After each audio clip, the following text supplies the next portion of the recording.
What's cracking, guys? MOMMA'S here, back with another video, and I got a confession. You know what that confession is, Els? What? I have No calves. a tight groin. Very close. You're incredibly close to what I was going to say. We did a previous movement assessment with my boy Jake Noel that you guys probably saw, where he once again stated that my groin is tight, and that's a problem. That's a problem if you want to squat, if you want to squat pain-free, if you want to squat properly, and if you want to squat more weight. We're going to talk in particular today about one of your adductors, the adductor magnus, that is very important. It's very important. Why? Well, again, if you want to squat properly or squat more weight, it is partially responsible for hip extension.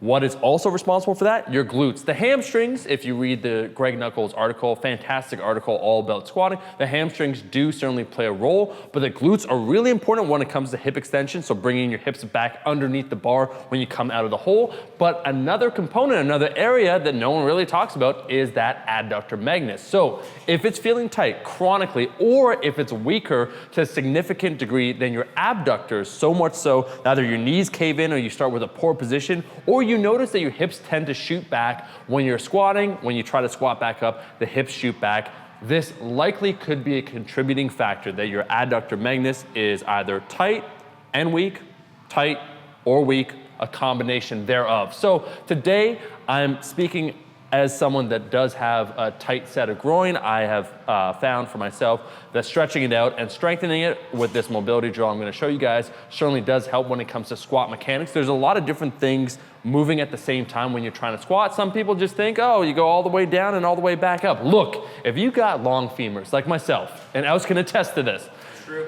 squat doesn't feel super natural. The deadlift does, the bench press does. So for us, we could do a quick assessment here to see how tight our groin feels. If you currently suffer, let's say you pull sumo deadlifts and you pull with a sumo position, and you always notice that your groin just feels tight. I'm first gonna show you some stretches to try and open up your hip position. As the great Ed Cohen said, show your taint. If you don't have that ability to even open up your hips, you're not using all the muscles you should when you squat. So that's number one, just getting into that proper position. Then number two is knowing what that muscle's supposed to do. So we're talking again primarily about the adductor magnus. I'm gonna show you guys an exercise right now to help with that, to help get that feeling, that sensation. And if it's been chronically tight, it's probably a little weak, to strengthen it a little bit so when you incorporate, the movement when you go back to squats, I feel probably a little bit more natural. And you should notice, and I'm proof of this, else throw some footage of me squatting recently where the hips don't shoot as far back. And there's a couple different things I've really been focusing on.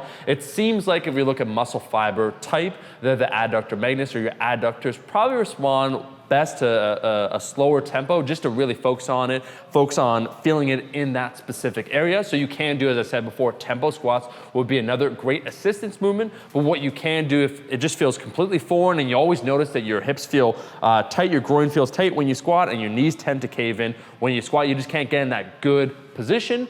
What you want to do is put that medicine ball between your legs. You want to squeeze this way as you lift your hips up. So think you're doing a glute bridge, which is once again hip extension. So you're squeezing together to get that sensation. Use a weighted object. You can use a dumbbell between your legs. The same thing if you don't have a medicine ball. And you can make this even more difficult by lifting one leg at a time. Do a lot of repetitions. I would do this before you actually do your squats and see if you notice a difference.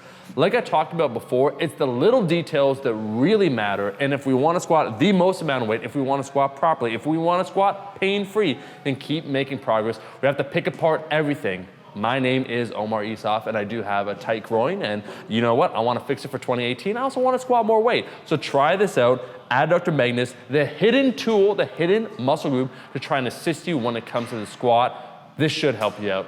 Anyways, I gotta get out of here. Els told me to keep the video 5 to 6 minutes. I think it's about, what, 5 minutes and 21 seconds? What are we talking about here, Els? Pretty close, yeah. Yeah, not bad. If you like this video, I'm looking right at you. Make sure to like the damn video. Els, what are we going for here? Modest 5,000. A modest 5,000. Just 5,000. Please don't like it if it's above 5,000 already. And I'll see all you guys, my rascals, in that next video. Peace.